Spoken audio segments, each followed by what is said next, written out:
And I realised way back in doing my PhD that Australia really hasn't come to terms with us as First Nations, there being a First Nations presence really in Australia today.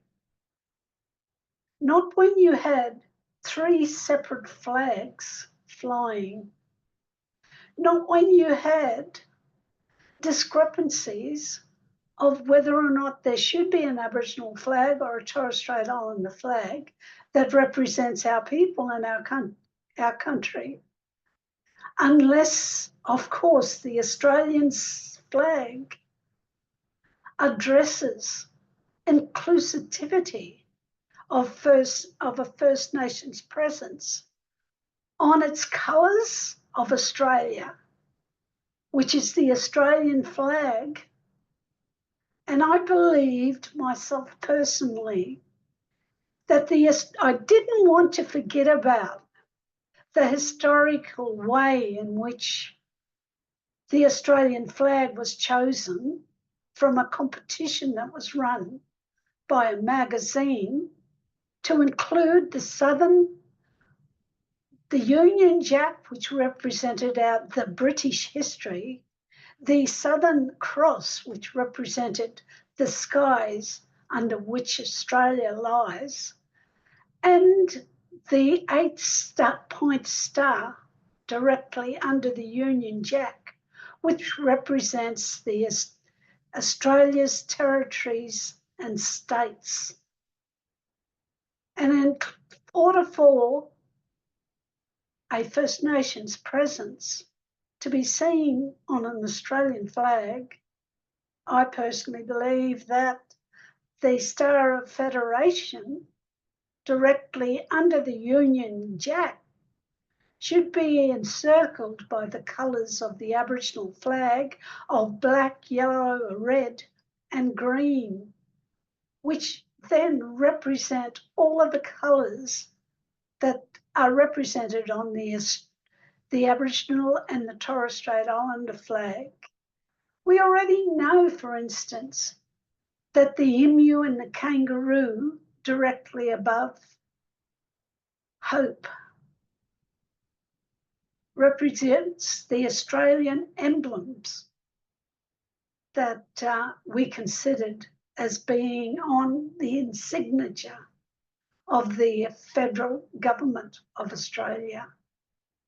And so that's inclusive, really, of what everybody who resides on this continent, because everyone knows about emus and kangaroos. And secondly, I think that there needs to be the boomerang that shows a balance. There should be a balance of hope if there was consideration for the colours of Australia to be a really serious issue for the Australian community, in that the boomerang and the crown represents the empire's hierarchy.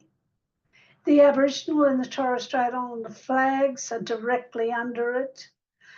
It's balanced by the scales of justice. So the boomerang represents the scales of justice. Should justice be a consideration for the future of all Australians in Australia's identity? And should that also be inclusive of what is considered with the colours? There would never ever be an argument of that, because nowhere overseas at any international matches would you see the Australian First Nations colours being represented on the existing Australian flag. It's not just the Southern Cross that represents us. It's about the colours. And the colours have been endorsed by First Nations peoples Australia-wide. That's why we have the colours of the Aboriginal flag and the colours of the Torres Strait Islander flag. That's not represented of the Southern Cross. I think I've tried to be inclusive, tried to put forward ideas for inclusivity and the inclusion of diverse nations that currently occupy Australia without forsaking the fact that this continent was already preoccupied by 250 or so First Nations of Australia's peoples.